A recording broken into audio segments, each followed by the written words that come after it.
what's happening, everybody? Welcome to the ASAP Afternoon Blitz.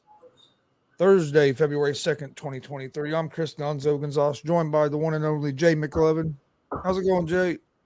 What is up? It is going well, man. It is going well. No complaints on my end. It's a nice sunny day, no rain. Blue's over there. He just had a couple of shots of tequila. Yeah, that's what Blue does at about two in the afternoon or one in the afternoon now. He got a little early start on me, but yeah, man, we're doing great over here. Hey, I'll tell you, Gonzo, I saw something, and I don't know if you're tracking him. I'm sure you are as a Pacers fan.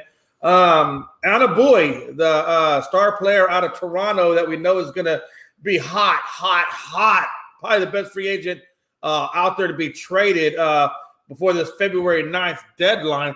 Pacers got interest, Gonzo. Pacers got interest. Yes, I've been hearing that for a few weeks. Now, I'm a big fan of OG Anunoby. He played for the Indiana Hoosiers in college, so I've been watching him since he played in college. Right. He's great on the defensive end. He can shoot the ball. Oh yeah, he'd be a. Me and Dad actually talked about it a little bit last week. I don't think we talked about it on the show. Well, we might have talked about it a little bit on the show. It might have just been us talking, but I think he'd be a great fit with that Pacer team we have right now with Turner and Halliburton and Hield. And you added him on there. It's going to help your defense too. Absolutely. I think it'd be a big pickup. It's kind of funny you brought that. Yeah. It's kind of funny you brought that up, though, because that was actually one of the things I had wrote down. Well, wasn't that? But it was who's going to make big moves before the February 9th trade deadline. Hey, guys, sometimes when you podcast long enough with somebody, you kind of know which direction they're going to go sometimes. And I think me and you have podcasted long enough that I kind of know where you're going to go sometimes. Not all the time, but sometimes I get lucky on it. Trying to find some different things to talk about other than the Super Bowl, because you have 2 weeks and you can only talk so much about the Super Bowl. you know. Yeah, literally, I think we have literally broke it all the way down to oblivion. But no, because NFL is the king of sport. I mean, NFL is the king of sports in the United States. But the problem is, when you get down to the last game and you have 2 weeks, I was like, I don't want to talk about it too much this week because we got to be able to talk about it next week, leading up to the Super Bowl as it gets closer.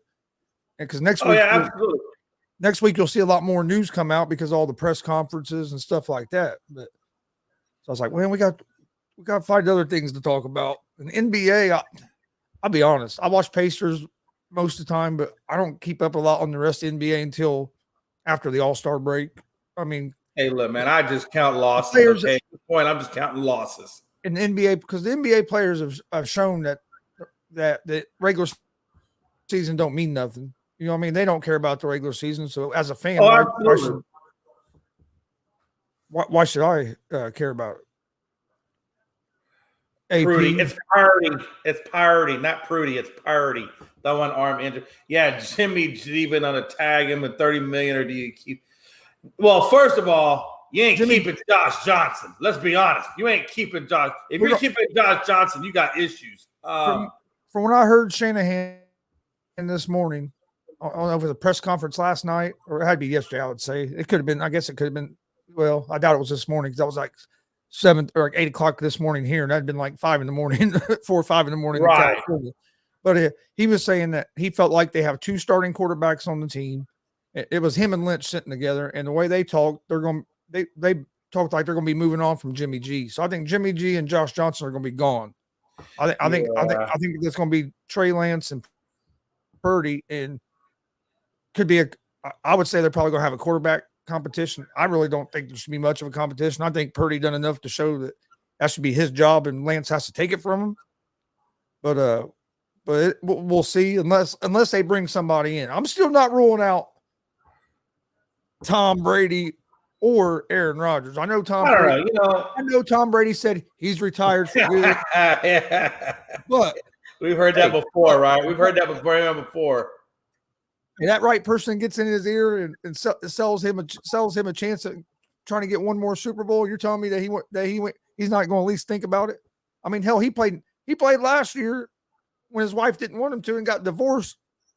So you're telling me that? Absolutely. So I know. So to me, there's a chance that he could come back if somebody if the right opportunity came and they were able to talk to him, I think he would at least think about it.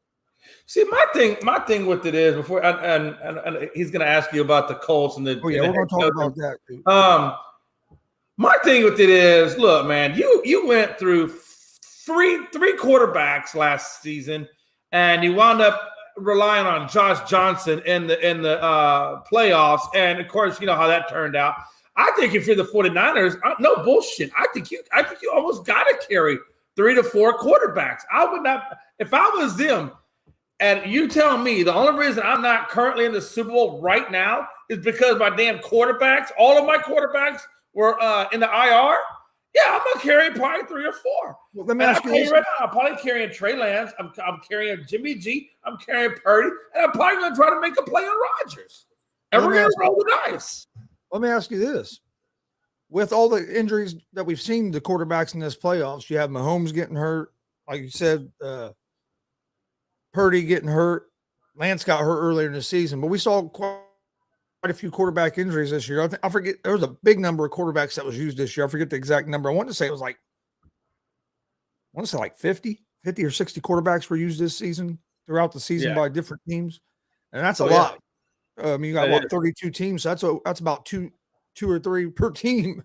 But you think, because they always have the you can only carry so many. They won't let you carry in the playoffs the full 53 roster. I think the NFL should change that rule to where the teams can carry all 53 guys in the playoffs. That way teams can have could carry another quarterback. So you don't end up in a situation as like the 49ers did. Or look, with the Chiefs, Mahomes went down. What would have happened if Henny got hurt? You know what I mean? So, I mean, I think that would be good if the NFL went to 53 for the 53-man roster for the playoffs like it normally is in the regular season instead of cutting you down. I think they cut you down like 40, 46, 47, something like that. I think that'd be a good rule change for the NFL. And then if I'm the teams, I'd take advantage of that and I'd carry three quarterbacks on my team. Absolutely. Look at again, Washington. I mean, San Francisco was a perfect example of why. Because all of them were down.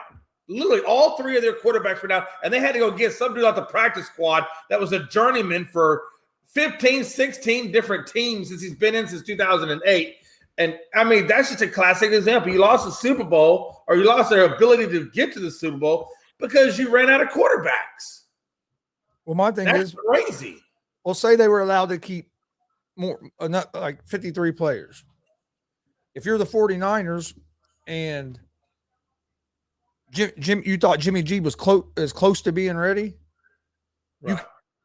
You could address him, had him standing over there on the sideline, and then when Purdy got hurt, you had Jimmy G. Even if he ain't at 100%, he'd have been better than fucking Josh Johnson.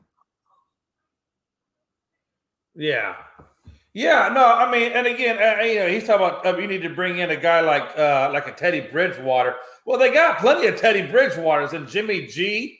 I'll say plenty. They only just got Jimmy G, honestly, but they already have that in him. That what they had in Teddy Bridgewater. I think Bridgewater and Jimmy G, they're about the same, right? I mean, they're backup quarterbacks at this point at best. Now, Jimmy could be a starter for, say, Carolina, maybe even New York. Jets, maybe even the Saints. I mean, or even the Texans. I mean, there's a place where Jimmy G could be a starter. You're probably going to see. But he's a gap fill quarterback. I think Jimmy G will be a starter this next season. It's going to be interesting. Yeah. You have Jimmy G. Go to Indianapolis and be a starter. You're going to have Jimmy G. It's going to be out there. You're going to have Derek Carr. It's probably going to be out there. You're going to have Baker Mayfield is a free agent. Trying to remember who else I saw was free agent quarterbacks this morning. Well, I know there's like 6 or 7. There's like 6 or 7 of them. Yeah, I mean, there's plenty of openings around the NFL that need a starting quarterback. So I mean, those guys that are the Derek Carrs, the Jimmy G's and stuff like that of the NFL. I mean, they're going to find their spots, right? I'm really just kind of curious where Aaron Rodgers goes. There's so many places he can go. And I know Tom Brady signed that contract with Fox. By the way, he signed it for $365 million, which is crazy because his whole damn entire 23 playing year career, he only made 333, and then he signs a 10-year deal with Fox for 365. So how crazy is that math? But just because he signed with Fox don't mean he can't come back and go be a coach if he wants to. Trust me. Matter of fact, Gonzo, correct me if I'm wrong, but didn't he sign a contract last time? Yep. And then he broke that contract and came back, right? So, I mean, I know Frankie's saying he signed a contract, but he did that last year too, and he still came back. So, whatever. Whatever. But, and here's the thing with that too, if we can, if we don't mind, just because, one thing that worries me about Tom Brady and Fox is, yes, Tom Brady's the GOAT of the NFL. Nobody denies that. But can he, sometimes being great at one thing does not always translate into something else and being great. And I just wonder when he transfers over to broadcasting, will the GOATness of him, translate over into broadcasting, or will he just be a numbers draw because he's Tom freaking Brady? You know what I mean? I think he'll be good, and one reason I say that is I listen to his his podcast with Jim Gray some on Monday nights, and it's pretty entertaining. He's a little more laid back, not as serious. You know what I mean? A little right. He'll poke and have some fun. He can't be no worse than fucking Tony Romo. Man, listen, hey. I agree with you. And by the way, Nat's dad, I know you say Jimmy G will no longer be in San Francisco, quote unquote. But you know what? They said that same shit last year. And where was Jimmy G at, if you don't mind me asking? Well, Jay, one big difference between last year and this year is he's a free agent this year. That's true. That's true. But if they don't have, if you got Purdy damn near out the whole season, you got Trey Lance damn near, or most of us. I mean. I think Purdy's out 6 months. I don't know how long Trey Lance is out, but it looks like I would not. I don't know. I mean, I see what you're saying, and most likely, he probably will leave San Francisco. But I got to actually physically see that happen. I mean, I agree. Because if I'm San Francisco, I would keep unless I know for sure that Purdy and Lance, because like he said, Purdy and Lance are going to miss a lot of the offseason. Isn't it? Yeah, that's your offseason. So you got to make sure you have somebody that's ready to go. So it's going to be interesting. But no, and going back to what you were saying about Brady going to the Fox, when Tony Romo first started, I was like, okay, I liked Romo, but I'll tell you what, this season, I especially toward the end of the year in the playoffs, I didn't think Romo was very good. I like Tony Romo when he played for the Cowboys, except for a few times where he totally fucked it up. For example, that field goal that he should have, been able to hold the damn ball. But, and like I said, I don't call him Tony Romo. I call him Tony Laces Out, but whatever. It is what it is, but fumbled that snap all up. God, man, I'm not gonna lie, Jay. I remember watching that game, and I thought I was laughing. I thought it was the greatest thing in the world. But you know what, Gonzo, Cowboys you're fan. a dick. You're a dick. You're just a dick. It's old. I'm just being honest. No, hey, look, I love you. I mean, you're my dick, but you're a dick. God. But to go back real quick to what AP asked about the Colts before we that was something we was going to talk about. Yeah, absolutely. Yeah, it's coming out now that Colts are planning on doing a third round of interviews. They've interviewed like 6 or 7 coaches for a second interview.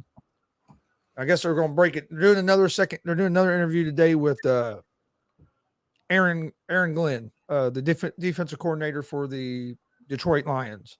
They're doing a second interview with him today. And then it sounds like they're going to do a third round of interviews. From what I'm hearing, the Colts probably aren't going to announce a coach until probably after the Super Bowl. Is Jim Harbaugh still in the mix, or is he out of the mix? No, he's out. He's announced he's going to stay at Michigan. Okay, but he did that, but then he did another interview with the Broncos. But yeah, he came out again. I think that was a last second push by the Broncos to try to get him before they gave up the draft picks to get Peyton. Okay. I got you. I'm hearing with the Colts, Callahan from Cincinnati, offense quarter from Cincinnati, is one of the front runners. They really like him. I heard this Glenn from Detroit, defensive guy. They like him. I still hear Jeff Saturday's in the mix, but a reporter from the Athletic that I know and I follow, he follows the Colts. He's there almost every day in the building. Named Zach Kiefer. He came out and said that from his conversations with people in the building and stuff that he doesn't believe that Jeff Saturday is the front runner to get the job anymore, like some of the national reports. Right, which is a good thing for you because I don't think you want Jeff Saturday. I mean, that's a good sign to me because I've felt the other way all along. But I've followed Kiefer, and he's usually pretty in tune with what's going on. Right. I'm not saying I'm not saying he's always 100% right, but he's usually pretty in tune. So if he's saying he's not the favorite, that gives me a little bit of hope that they're not going to go that direction. But until they name a head coach, I'm still going to have that feeling that it's going to be Jeff Saturday. I kind of hope they go. You don't want to get your hopes up only to be shattered. I kind of hope they go with that Callahan from Cincinnati. I think that'd be a good hire. He's done good. He's done good with that Cincinnati offense. And what about Gannon out of Philly? Yeah, that's another guy that I think is coming in for a third interview. That Steichen. Yeah, they've interviewed him twice. I'd be fine with that. Plus, he'd been with the Colts before, as a quarterbacks coach. Okay. He left the Colts when Sirianni was the offensive coordinator. He was the quarterbacks coach, and when Sirianni took the Philadelphia head job, that Steichen ended up going over to Philadelphia. So too bad you guys couldn't get Sirianni. I know they're high on this Glenn, but I'm just not big on defensive. I don't think we need a defensive minded coach. I guess it wouldn't matter. I guess it ain't as big a deal if you get the right offensive coordinator. But are they going to get the right offensive coordinator if they bring in a defensive guy? You know what I mean? That's the only thing that worries me. But even if you bring in an offensive coach, I still think you got to get the right offensive coordinator because I'm not big on the head coach calling the plays. I think that's right. I think they get distracted and don't manage the whole game well. They kind of get tunnel vision on the offensive side of the ball. Yeah, AP says Jeff Saturday's to start low at the line coach or maybe offensive coordinator. No, you had it right the first time. He needs to start out at the offensive line coach. And then from offensive line coach, he needs to get his experience and work his way up the rungs. And then I tell you, hey, look, if he starts out as offensive line coach and if he does well there and he works his way into an offensive coordinator spot from that position and then a head coach from there, I mean, I think he could be great. But he needs to get that experience first at the lowest level in order to understand what needs to be done at the highest level. So yeah, I agree with you, man. I've been saying that all along. He needs to be the Colts offensive line coach. That's what he needs to be, offensive line coach for the Colts. Yeah, but the way it sounds, it's going to be at least another week and a half before we hear anything about who the Colts hire, unless something just changes. Because the way it sounds. From all the reports I've been reading this morning was it's probably going to be after the Super Bowl. Colts aren't in no hurry. Fuck, they're interviewing everybody and their kids. And and truth be known, they need to take their time with it because they've been kind of rushing into different situations without really doing their full due diligence on everything. You know what I'm saying? So I think they need to take their time and figure out who they're going to bring in because whoever they bring in, they need to be able to establish some continuity there. And then you need the right guy at the helm in order to have that right culture, that right continuity, that right experience, especially when you got to figure out some key positions like wide receiver 1, offensive line, and absolutely your quarterback. I mean, you got a lot of things you got to figure out, and you need the right guy to do that figuring out. And I don't know I know you guys got a pretty good spot in the draft, so you might be able to address the quarterback spot hopefully in the draft and then go for the rest of it either via free agency or maybe find what you can, find in the lower rounds. But you need that right guy at the helm to do that for you. Yeah. Hey, what's up, Frankie Frank? What's going on, guys? I don't know what you're eating, but it sounds good. No, I'm not eating. I'm actually picking up my house right now.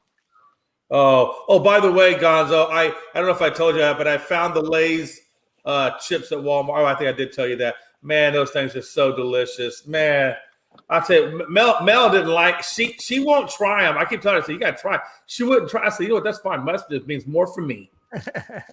Does she not like Funyuns, or she No, she likes Funyuns. I think it's the idea of putting Funyuns with Lay's that she doesn't like. I said, I don't know what your problem is, man. I said, to me, it's a marriage of the best damn thing ever. You got the best textured chip, and you got the best tasting chip, and they put the two together. What the hell's wrong with that? Yeah, the Washington offense. Yeah. I don't know what we're going to do with that one. I think it might end up being Byron Leftwich. Yeah, I could see that, especially now that he's unemployed. Yeah, man. You're not really hearing his name. You're not really hearing his name for a head coaching job. You're not really hearing his name for a head coaching job. So I think he's going to end up somewhere as an OC. What could Byron Leftwich do for Carson Wentz and Heineke? And I guess if you want to throw Howell in there, you could throw Howell in there. But hopefully, maybe he can settle him in and get him and revamp him. Yeah, I mean, he's had some success. Yeah, it was with Tom Brady, but wasn't he there? Was he there a little bit with Winston? I don't. That's what I was curious. I think he was there one or two seasons with Winston, because I think if I remember right, Leftwich came in with Arians. Right. And Winston threw a lot of touchdowns, but he threw a lot of fucking interceptions as well. Where'd he go? Well, Winston really got good when he got up underneath Sean Payton out there in New Orleans. He was really turning the ball around. But then this year, that new head coach decided to play Andy Dalton instead of Winston when Winston was healthy. Yeah, I don't understand that. I still don't understand that. If anybody out there in football land knows the reason why, I would love to know, because I still don't understand why, he wasn't because of the way Andy Dalton played at that London game. Man, fuck that London game. You ever seen Andy Dalton the rest of the time? He sucks ass. Isn't he a former Cowboys quarterback though? He was red bitch. Wasn't he? Hold on, wasn't he a former Cowboys quarterback though? Oh, that was another thing I had wrote down, Jay. Oh, no. Don't you start this shit. Because, hey, listen, now, hold on. If you're going to start that, I need about 4 more drinks to thicken up my skin a little bit. I'm a little thin right now. News came out. My skin's a little thin right now. So I got some breaking news for you. Okay. News came out today that the Cowboys are not going to win the Super Bowl for at least 10 more years, as Stephen Jones came out and said Dak Prescott is going to be the Dallas's quarterback for at least 10 years. Oh my God, Chris is throwing shades over there professionally again. Man, this dick, man. What a dick, man. I don't know what's up here. Here's the deal. I share his stuff, right? Everything he's been putting out, man. Hey, I'm out there. I'm sharing it. And then I get this. Because Jay, you're the. I want my respect. Because that's your problem. You're the big shit talker, right? That's just who you are. So it's like, yeah, it is. You come out this year. I'm not a big shit talker. I'm just a big.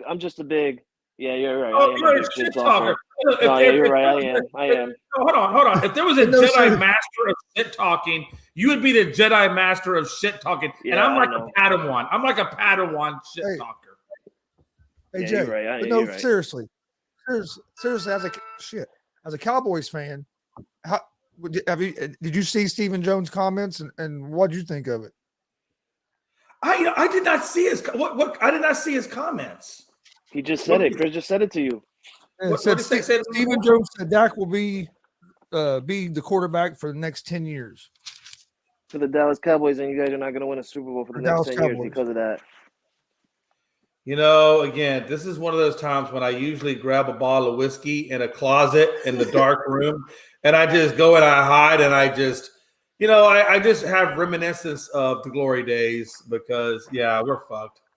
He said the glory days. I'm right there with you, brother. Hey, listen. Make some room for me in that closet. Save some whiskey for me. Hey, listen. We'll sit there. We'll pass the bottle. We'll reminisce. Remember the good dynasty days, Jay? Man, you know what? Hey, listen. I would give my left and right testicle to go back to 1991 and relive that experience all over again. And if I could go back in a time machine, I would figure out some kind of way to keep Jerry Jones from firing Jimmy Johnson. I don't know what I'd say to, but I'd figure something out. Jay, go pull some Back to the Future shit. Man, listen, hey, I would love to be able to do that. Jeez, if I could just, or you know what? No. You know what I want to do? Not Back to the Future. You know what I want to do? I want to do Quantum Leap. I want to Quantum Leap my ass into Jerry Jones, and we're gonna get this shit straightened the fuck out. I'm telling you, listen, if I can transform back to 1989 and jump into Jerry Jones' body, I promise you, this team would be formidable for a long period of time because I would not be trying to be a GM. I would actually have a physically good, long process, and I would select the right GM. I would have had Jimmy Johnson, and we're going to ride this train. We're going to ride this train all the way. Jimmy Johnson as your GM?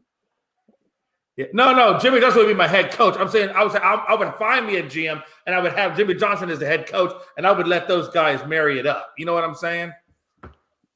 And I'm just gonna do like Robert Kraft, and I'm just gonna sit back and watch the Super Bowl rings come in. That's what I'm gonna do.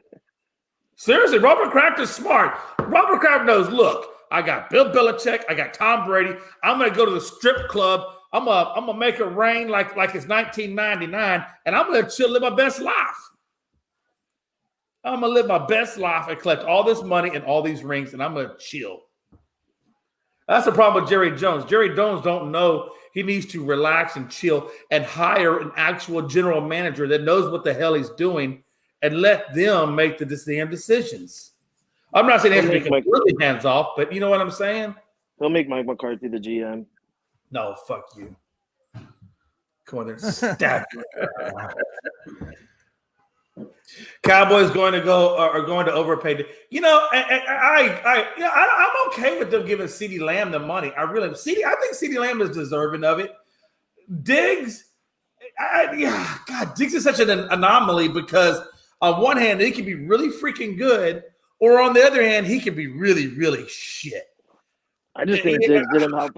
He didn't perform well this year because of like how no lie, amazing he played last year, getting all those interceptions and stuff. Yeah. So those quarterbacks knew not to throw towards Diggs' way, and I feel like that's the only reason why Diggs' numbers was so low this year. Because And I'm okay with that because if they're afraid to throw in his direction, then he's doing his job. That's like Dion. Yeah. When we had Dion would shut down the whole left side of the damn field.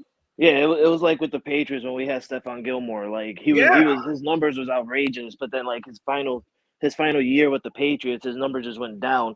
Literally the year after he won Defensive Player of the Year, and it was because nobody was throwing his way. Yeah, man, I tell you, it's I love football, but it's that thing, man. I tell you, man, since the '90s, it's been a hard road and it's been a hard battle, and sometimes I just get so frustrated with my team, but at the same time, Frank, you know how it is, man. Look, It's your team, and your team is your team, and you just got to ride with it, man. And because I think the one thing I can't stand is when people pull quote unquote a Freddie Henderson, where you just up and leave for no reason, and then you go join a Super Bowl caliber team. I hate that shit. I hate people like that. No offense, Freddie, you're out there, but Yeah, but look at what happened, though. Look at what happened. He joined the team that won the Super Bowl on the day they were in the Super Bowl, and then the next year they win a total of 4 games. Who knows is he the Rams fan anymore? He's probably a Giants guy because they made it to the probably a Giants fan again. Because they made it to the playoffs. Who knows? He probably has gone back. He's probably representing the Eagles. Like, yeah, I'm an Eagles fan. Fly, Eagle, fly. And again, I respect people who stick with their franchises, even when they're not doing so well for a long period of time, because those are the real fans.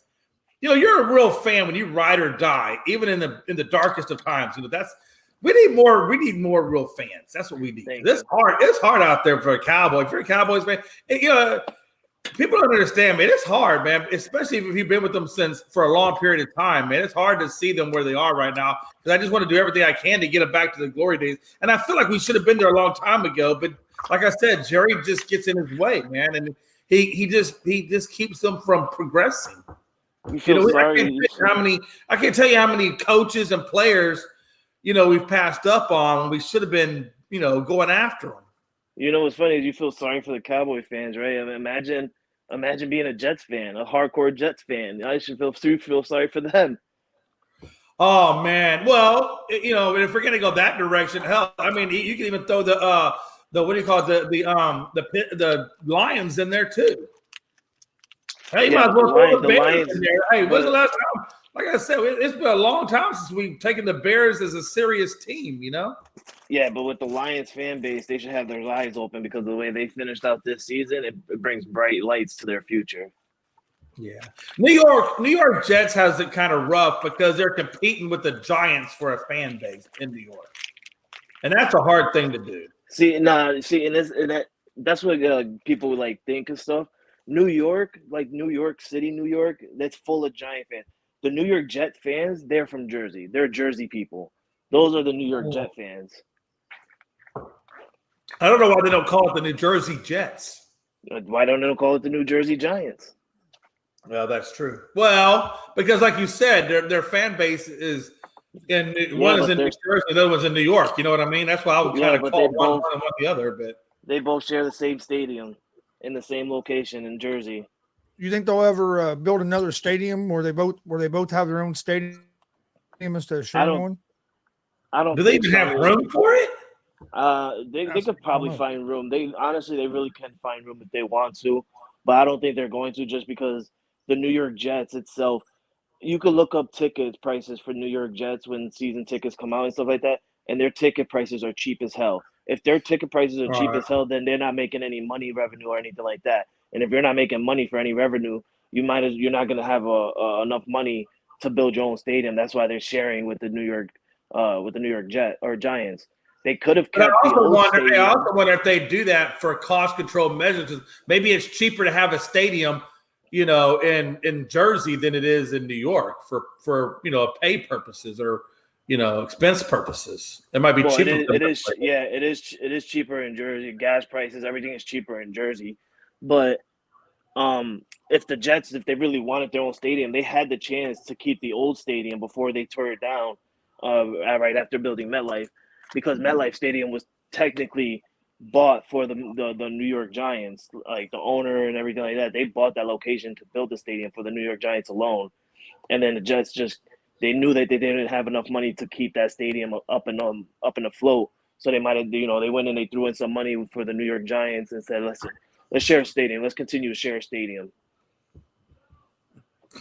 Yeah. Well, and it's got to be cheaper for both teams because you're sharing the cost of the stadium between two franchises. So even that's got to be cheaper on both of them, right? Yeah, it is. And if you go to MetLife Stadium, honestly, Jay, and I've been there many times, being in around the area and stuff like that. And I went there for WrestleMania, like literally went for WrestleMania. I walked inside the stadium for the first time. I've always been outside. I've never been inside it until WrestleMania 35 came around. I walked inside of it.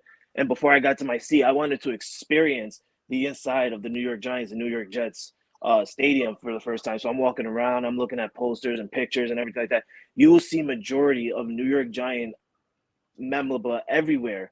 Championship pictures, anything. More New York Giants than you will see Jets. You'll probably see like a couple of Jets here and there, but that stadium, honestly, is a New York Giant stadium. I don't know why the Jets just don't go out and get your own stadium, build it somewhere else. Go to another location. Go to like St. Louis or something. Yeah, that's what I would think too as well. AP says, so who runs New York? Bills, Giants, or Jets? Bills. I mean, you could say Giants because they've been around the longest, and they did used to back in the day play in New York. I remember a time where they played in New York Yankee Stadium back in the day. But in my eyes, I'm gonna have to say the Buffalo Bills just because of how they're built in today's era, and also because their stadium is actually in a New York area. Like it's like literally in New York, to where the mayor of New York or governor of New York is throwing in money to approve their new stadium getting built. Like, you don't see the governor or mayor putting in money for the Giants or Jets. They're putting money in for the Bills to get a new stadium. Yeah. When the Giants made their own, built their own stadium, that was out of the Giants owner's pocket by himself. He didn't have no help from the governor or the mayor. The Bills are getting help from the governor and mayor to build them a new stadium. So that technically shows you right there that the Bills are the team of New York. Do the Jets pay like rent to the Giants to use that stadium? They do. Yeah, they do. You think the Jets, all that money you spend on rent all these years, that you could have had enough money to build you a stadium? That's why their ticket prices are so low. Literally, I would rather go to a Patriots Jets game in MetLife than go to a Patriots Jet game in Gillette, because it's so cheaper and you could get good seats at a cheap price in the New York Jets game. I know a lot of the players hate MetLife because of the turf. Yeah. They were complaining about the turf. I guess there's been a lot of knee injuries happening at MetLife. Listen, you don't want to put me on a turf in a football field, because I'm gonna be ripping some of that grass. I don't care what stadium I go. I will put a dream in my head that says I want to go to every football stadium and just walk the turf, and I'm just gonna pull turf grass from every single stadium in a Ziploc bag, write it up like, hey, this is from this stadium, and I'm just gonna hang it on my wall. It's gonna be insane. They don't want to put me on the field. I'm stealing stuff.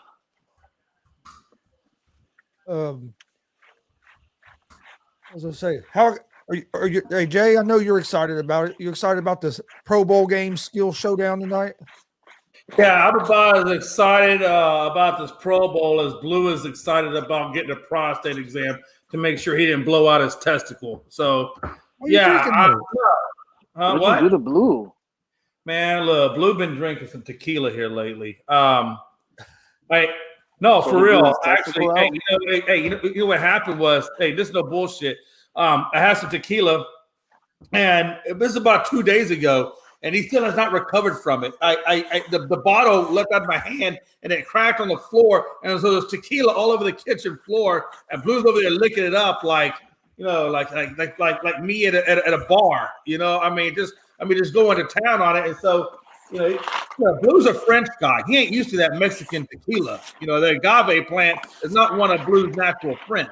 So, Jay, Blue's a dog. Blue's a dog, and you're not supposed to feed alcohol.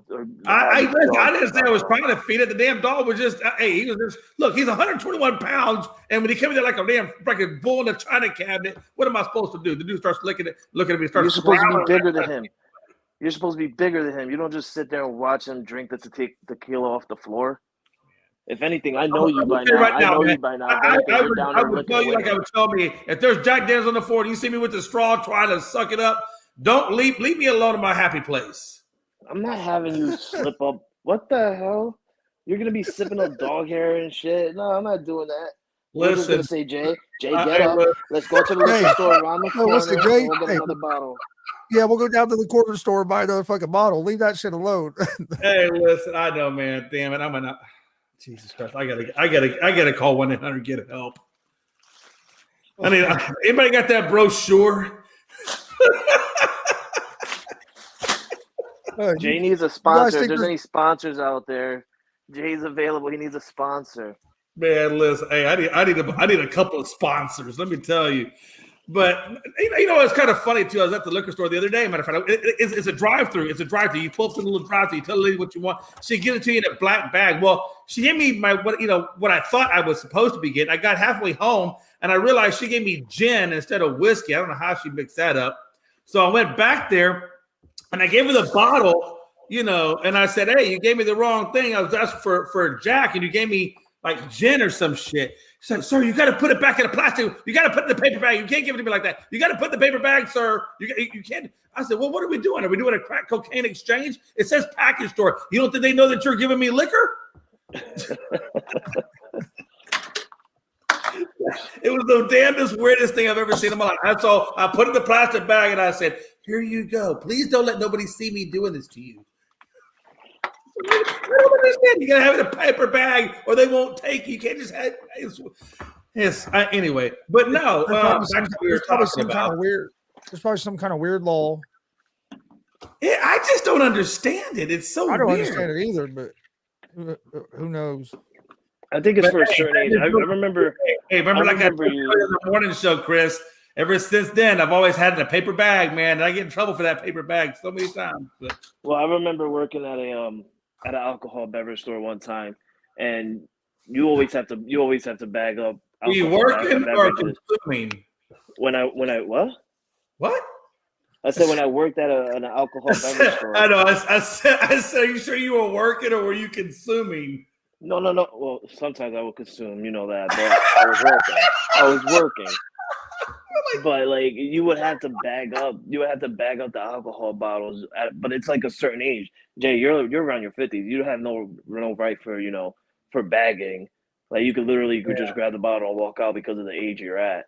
Bro, you know what? I still get caught. And now they do it for like legal purposes. I know they do it for legal because I'm like, I don't know how you don't think I'm not at least over 21. I got gray hair all up in my beard like it was yesterday. I know here in Indiana, if you go into a liquor store, they have to card you. That's the law here in Indiana. They have to card anybody. Yeah, I get that because they want to see consistency. That's all it is. They want to see consistency. Because if you're not carding the older guys, you're probably not carding the younger guys. It's probably the way they look at it. But anyway, back to sports, man. I was here yesterday. Chris is like, I'm here yesterday. Why the fuck you carding me again? You gave me the bottle yesterday. I'll go in there I'll stop in their liquor store sometimes to get a pack of cigarettes because they're cheaper, and I'll walk in and they card me for a damn pack of cigarettes. And I'm like, come on, but I know it's the law, and they're worried about excise or somebody coming in there and them getting a big fine. NBA trade deadline coming up February 9th. Do you think there's going to be any big moves? I heard something about the Lakers yesterday, but now I can't remember what player it was. I don't give a shit. They were talking about trying to get. I can't remember who it was. They're not going to do anything besides try to make the play-ins. That's it. They're going to make the play-ins and then lose. That's all the Lakers are going to do. Well, like I was talking with Chris earlier, I believe it was on the morning show. We were talking about Boy, and I see a lot of interest in him. He's obviously, I think, the top free agent on the market. It looks like the Lynx, the Timberwolves, and I believe there was two or three other players. Pacers were one, and there were like two other players. There was like 3 or 4. I think the Suns were looking at him, but there were like 4 teams that were looking. I think the Knicks were there as well. But there's 4 teams looking at Anabu, and I just wonder who he's going to wind up getting traded to. Chris, what I wanted to ask you earlier, and I forgot to ask you was, if you do trade, if Indianapolis does try to make a trade for him, what do you think they're going to give up in that trade? Who or picks? Definitely not Miles Turner. Well, right. So what do you think the Pacers give up for Anabu? I think it'd probably some draft picks. I'm trying to think of what player maybe, but Chris, of a fan of a team that does nothing but give up draft picks, don't do it. Don't do it. We don't want to get rid of Hield, I don't think. Halliburton's not going nowhere. Well, you don't want to give up your main pieces, because you want to add him to the main pieces. If anything, maybe some role players and some draft picks. I think Toronto's really looking for draft picks. I got to be honest with you, Frankie. Even if they don't want to give up draft picks, I think that's really what they're looking for. Yeah, API. Yeah, because you got to figure Van Fleet is in the mix. Oh, that's who it was. There's like 3. That's who they were talking about going to the Lakers. Move on from. So they got to be wanting picks because they're probably looking to do a rebuild. That's who they were talking about going to the Lakers was Van Fleet. Yeah, Van Fleet. That would be a good pickup for the Lakers because that would be an excellent pickup for the Lakers. Yeah, we need a shooter like him on the Lakers. Yeah. I think that would be fine. That was who it was. I couldn't remember. As soon as you said Van Fleet, I was like, that's who they were talking about last night. Yeah, that was like 2 o'clock in the morning last night. I was watching something. They were talking about Van Fleet. And I agree, he'd be a good fit there because you need shooters. That's what Lakers need the most. You said 2 o'clock in the morning? Huh? Do you ever sleep? Oh, Chris don't sleep. With my muscle. Chris is an alien. You don't know that. No. Chris is an alien. If you peel back Chris's skin, you're gonna see the green substance coming through. I slept for about 3 hours last night. Hey, Chris was on the original sitcom V when it first came out. Just with my muscle and nerve pain, I have trouble getting to sleep, and then I wake up a lot. But I couldn't get to sleep last night. I was up to about 3:30. back up at 7 this morning to take my son to work, and then do the baseball show. I did take an hour and a half nap in between shows. Yeah, you need to stop having Jay come on your baseball shows. Nobody wants to wake up and see Jay the first thing in the morning.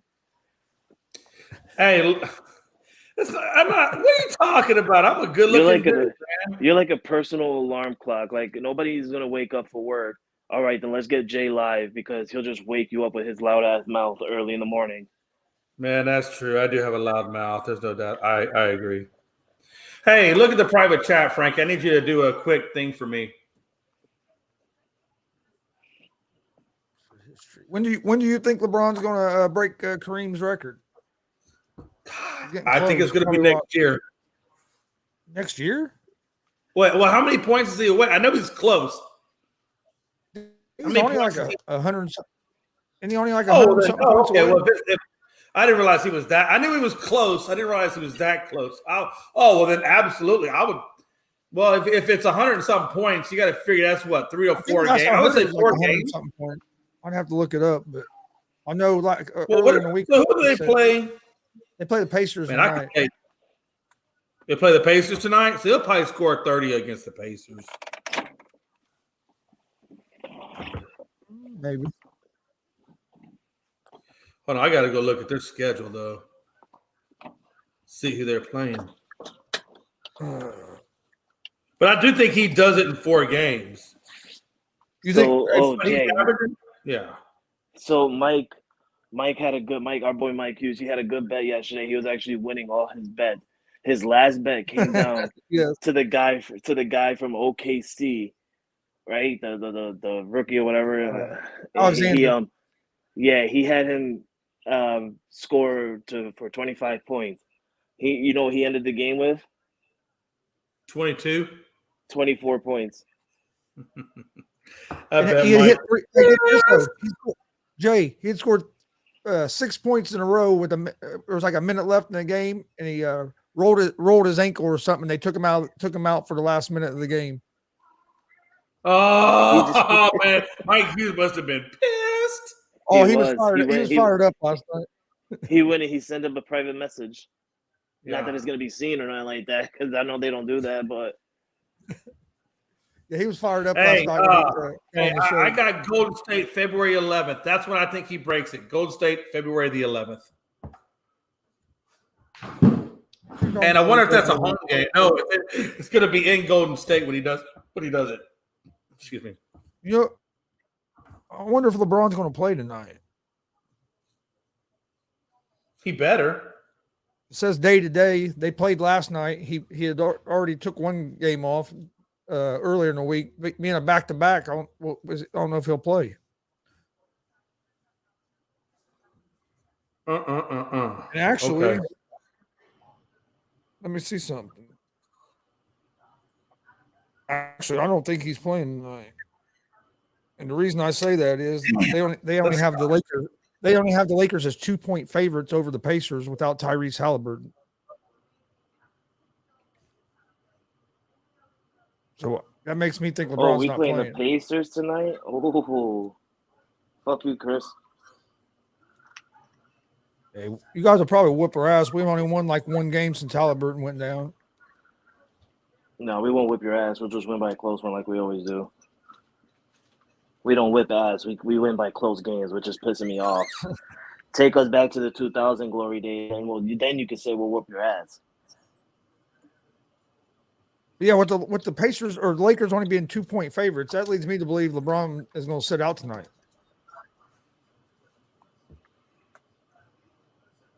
Yeah, that could possibly happen. I believe that. I'm gonna do some more research into it before I do my picks for today. Last time they played, Pacers won in LA by 1 point. That was when that rookie hit that 3 at the end of the game. That's the only time they played this season. It was cheat. It was cheat. You guys fouled us.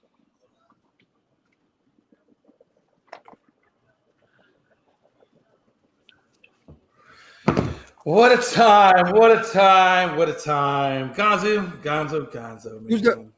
Who you got as the favorite? Who's going to win the NBA title this year? I mean, we've seen some teams kind of go up and down with injuries. The Warriors haven't been near as good this year as I thought they would be. They can't win on the road. Lost again last night on the road.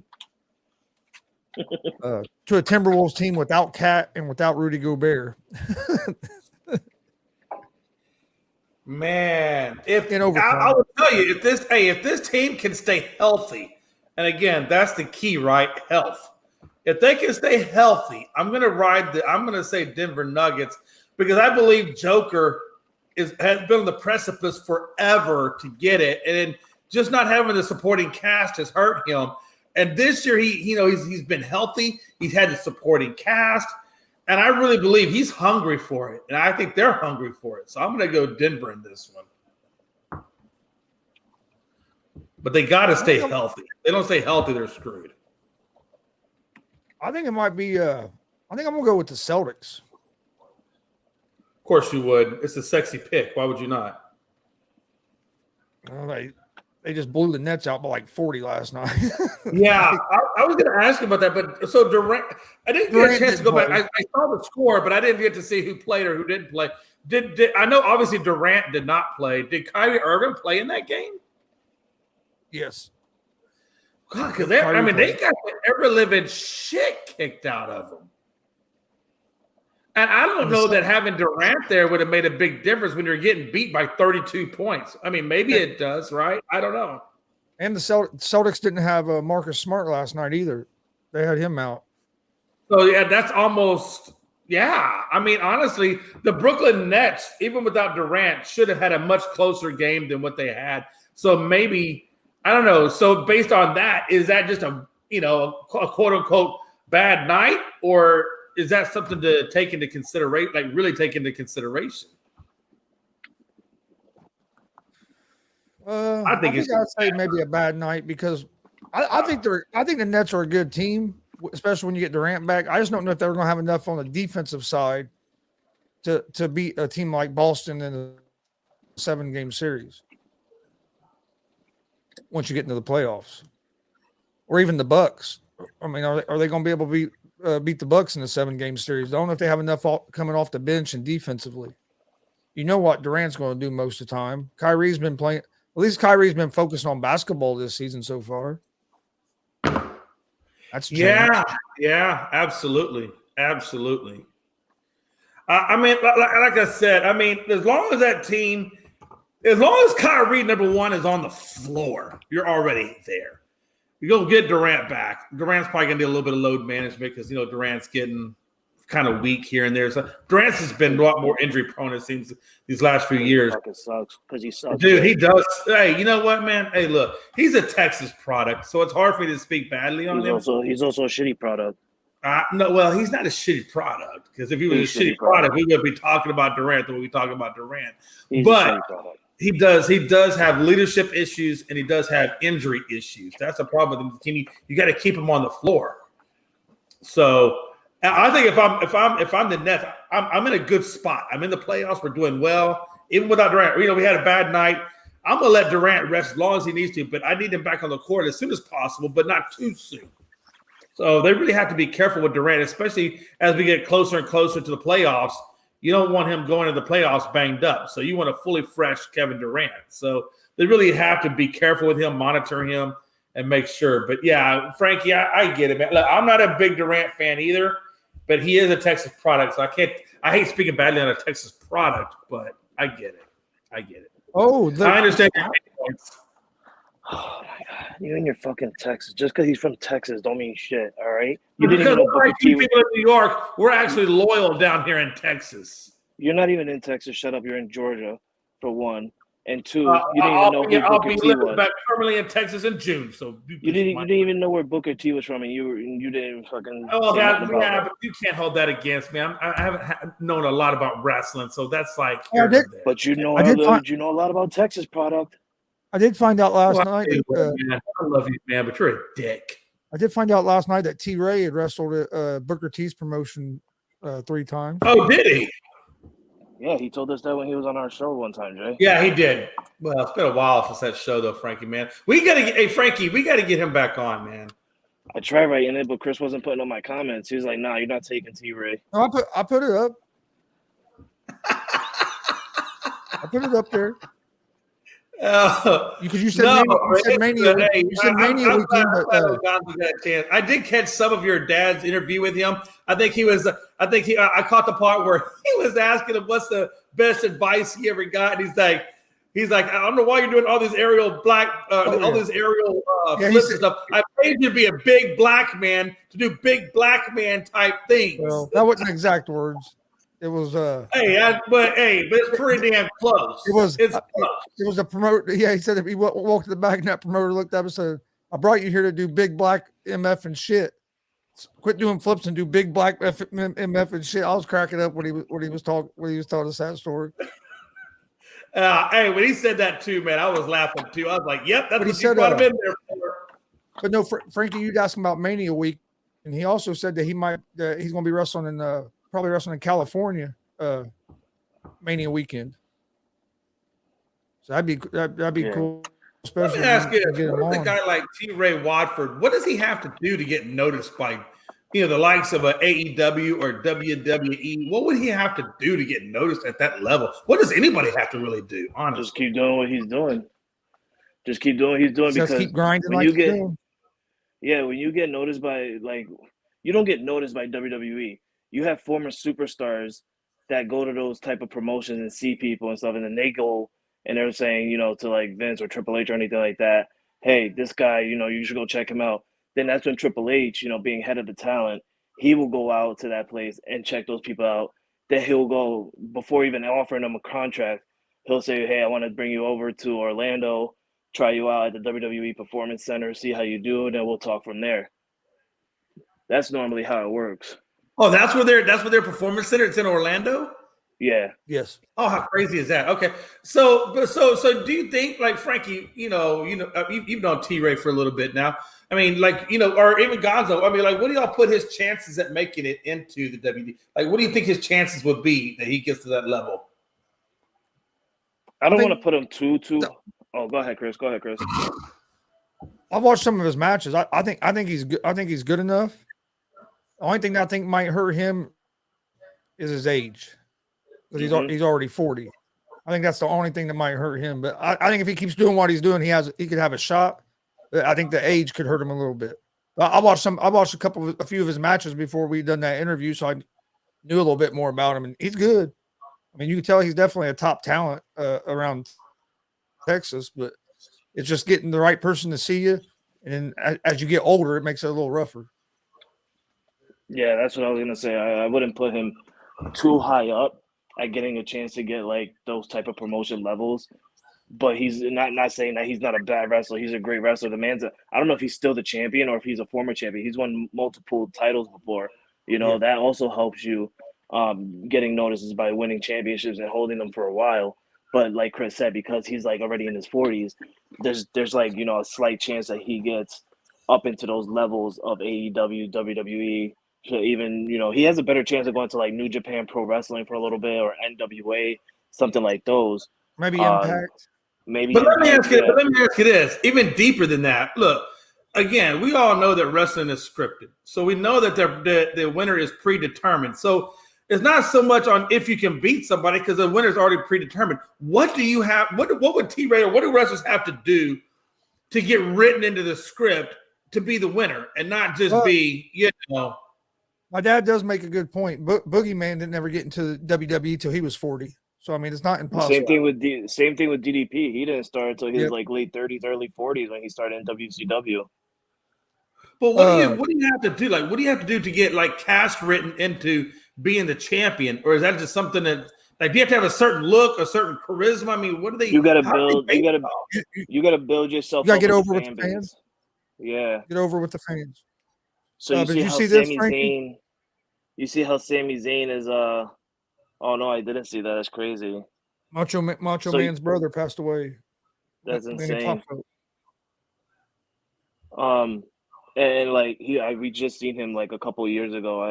I think like six or 7 years ago in the Hall of Fame accepting Macho Man's Hall of Fame for him. So that's crazy. But yeah, you see, Jay, how Sami Zayn is winning over with the crowd of doing the Sami Uso and everything like that, Uzi and stuff like that. Doing that, it kind of works you over. But because Sami Zayn of who he is, I think he has a chance to win a title like the WWE title or anything like that. But he's not going to because for one, it's the title's on Roman Reigns. He's the big guy right now, and two, they don't look at Sami Zayn like that. They just use him to hype up the crowd. If anything, because of what he's doing, he's gonna have a match with Roman Reigns at Elimination Chamber, no doubt about it. That's gonna be announced in the upcoming weeks, and it's gonna be a main event. But I think after this feud with Roman Reigns, they're gonna lower him down, maybe like a singles title, U.S. title, Intercontinental title, hell, even a tag team title. Just because he's winning over with the fans, they're gonna put a belt on him. Yeah, I got you. Because not everybody can be the top dog, but there's a lot of other championships, like you said. I think you're saying is that you can go out for to keep your career going well. Yeah, once you get over with the crowd. Once you get over with the fans, if you have that it factor and you get over with the fans, you don't need the title as much. Yeah, you really don't, because that's what the title is just. Well, how do you get paid? Like, how does a WWE wrestler get paid? Do they get paid by holding titles, or do they get paid by other means? No, they sign contracts and get paid like that, just like NFL, right? MLB, stuff like that. But they don't get paid as much as them. They'll get like Roman Reigns. He probably signed a deal to I don't know how many years, but he's probably getting like $40+ million. That'll be probably like the highest. Or Brock Lesnar. Brock Lesnar only gets paid for his appearances. He doesn't get, he signs a contract, but in his contract it states that he comes in for certain appearances, and that's when he gets paid. Unlike Roman Reigns, where he can he'll sign a contract and he can go to one Raw and then not go to the next one, but still get paid for not going to that one Raw he didn't go to. Okay, so there can be wrestlers who get paid more than Roman Reigns, even though Roman Reigns right now holds the top dog status, right? Oh yeah, definitely. Like Brock Lesnar, he will get paid more than anyone because that's Vince McMahon's guy. Okay, I got you. Also get paid. He said merch. Tony Gonzalez said merch too. Yeah, they also get a percentage of the merch sales as well. It's like hell, the Dudley Boys still get Bully Ray still gets a check from WWE for merch, and he's been out of WWE for a long time, but they still sell Dudley Boy stuff. I mean, it makes sense, right? Like we wouldn't want your top dog wrestler to be a low, I guess, crowd pleaser, because then you wouldn't, like you said, that would be a money killer, or the draws for the WrestleManias and stuff wouldn't be as big, because if somebody doesn't like them, they don't like them. So that makes a lot of sense. Just think how much money like John Cena has made off his merch being loved by the kids. Yeah, or even The Rock, right? Or Hulk Hogan. Stone Cold made John Cena makes a lot. Like when Stone Cold was there, Bully Ray said everybody made a bunch of money on merch because of Stone Cold helping sell out the stadium and everything. He said everybody's merch went up. John Cena gets a lot of money, not only for merch though. Yeah. John Cena gets money because of all the Make-A-Wish foundations that he grants to all those little kids like Mikey Delaney. You can make a wish to see John Cena, and he'll come out. And you said Mikey. If you're gonna insult the man, this kid's name right, it's Mickey Delaney. Mickey. Listen, it doesn't. No, matter. If you're gonna insult him, at least get his name right. Come on. I don't give a damn about his name. That's an insult right there. Hey, I picked up on that. You thought you were throwing that in there like it was slick, no big deal. I saw that. You're such an asshole. But yeah, like you go out and you grant wishes like that. You getting paid by WWE because you're taking time out of your free day to just go in and make a kid's wish. He's done granted more wishes than anybody else. And that's not even close. But that automatically just makes you like him. Anybody that does that kind of stuff to give back, you gotta like that kind of stuff. I like that kind of stuff. Of course you do, Jay, because you're a future. That's a good statement. We all like people who give back to the community. Come on. Give back to the community. Oh my God, what is he giving back? A signed poster? No, if he's doing Make-A-Wish, that means he's helping kids who are terminal live out their dying wish. I mean, come on, that's good stuff. Just saying, it's good stuff. I can appreciate it. Damn it. Since we were on wrestling, Frankie, what did you think, or what do you think they're going to do tomorrow night coming out of the Royal Rumble with Sammy turning on the bloodline and Jay walking out? I'm ready for tomorrow night. That's gonna be really interesting. Yeah, I'm really excited for tomorrow night. I think it's gonna obviously start off with the bloodline. Paul Heyman. You're gonna have Paul Heyman with Roman Reigns, Jimmy Uso, and Solo Sikoa without a Jey Uso. I don't expect Jey Uso to come out. And they're gonna do their little yippity yappity stuff, talk about Sami Zayn a little bit, and then that's where I think towards somewhere towards the end, Sami Zayn is gonna come out and try to attack Roman Reigns or something. I'm hoping, and then they just all jump up on Roman or Sami Zayn, and then that's when Kevin Owens come out and he helps Sami Zayn. They're back together as friends, but it'll still be too much for both of them to overpower Jimmy, Roman, and Solo. And then that's where you're going to see Jey Uso come out. And, we're probably going to get like a future 3-on-3 on that one. It's going to be amazing. I can't wait for tomorrow. I know the rumors are, like Dad was saying right here, they're going to set up Sammy and Roman for Elimination Chamber. Yeah. Have a match at the Elimination Chamber. Mm-hmm. Yeah, I'm wow. Hey, listen, real quick. I know this is off wrestling topic, but I just saw this. We haven't talked about this, but I just saw this. I want to kind of get y'all's opinion on it. Now that Brady has retired, it takes him out of the Raiders' job search. Davante Adams puts up a tweet that says, "Guess what neighborhood Rodgers is moving to?" So Davante is clearly lobbying for Aaron Rodgers to come to the Raiders. What do we make if he does that? Do you think that Aaron Rodgers goes to the Raiders now? I know he's linked to the Jets with Hackett, but he also could be linked to the Raiders with Davante, and we know how much he loves Davante, probably about as much as he loves Hackett. I mean, does he really love Davante? Because it looked like he didn't care when Davante left. No, I think he loves Davante, but he loves his money more. Exactly. I mean, not really. But he did say though, Frankie, he did say that he was willing to restructure his contract to go play at a different location. So I think it can happen, bro. I'm telling you. Hey, I wouldn't be surprised if we see Aaron Rodgers wearing black and silver, man. I don't think so because, for one, Aaron Rodgers took so much money from the Green Bay Packers for only 1 year playing for one. I think, what was it, like a 3-year deal that he signed or a 5-year deal or something like that? Instead, he only worked 1 year out of that contract that he signed to where it took away the possibility of keeping Davante Adams next to you. You could have still had Davante Adams. Frank, you know what the X factor in that trade is? The X factor, I believe the X factor in that trade to be is that the Green Bay Packers had the opportunity to get a Derek Carr for a Rodgers swap. So it really works out really, really nice for both teams because they both keep high-quality quarterbacks. All you're doing is just switching them. I think that's a better trade option than what the Jets would give them. I don't think the Raiders are going to be able to trade Carr. Why would anybody trade for Carr? They know you're going to release him. Why not wait till he's released and then sign him? Well, but again, it's a trade. Well, I get that too. I mean, I'm just putting it out there for trade purposes, right? I mean, he's still on the roster for trade purposes, and you can't tell me that the Raiders wouldn't want to trade for Derek Carr. I mean, wouldn't want to trade for Aaron Rodgers. I think it'll be best if Aaron Rodgers, and it sucks for me to say it because I'm a diehard Pats fan. But if I'm an Aaron Rodgers fan, it would be best to see him go to New York. They have a younger wide receiver corps, and I mean, you want to obviously would you rather play with Garrett Wilson or Davante Adams? I mean, obviously you want to play with Davante Adams, but I wouldn't want to just play with just Davante Adams. You're not. You got Hunter Renfrow and you got Darren Waller. You got big Darren Waller over there to play with. What the fuck did Darren Waller do this year, Jay? Well, he didn't know, but he was injured. You can't use that against him because he was injured. Oh my God, I don't want to. That's one, Frankie. That's one.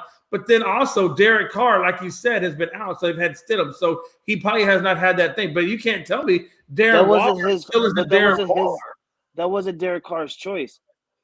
I understand that. I'm just saying, but I'm saying is you can't say that Darren Waller isn't still Darren Waller. I mean, you know what I'm saying?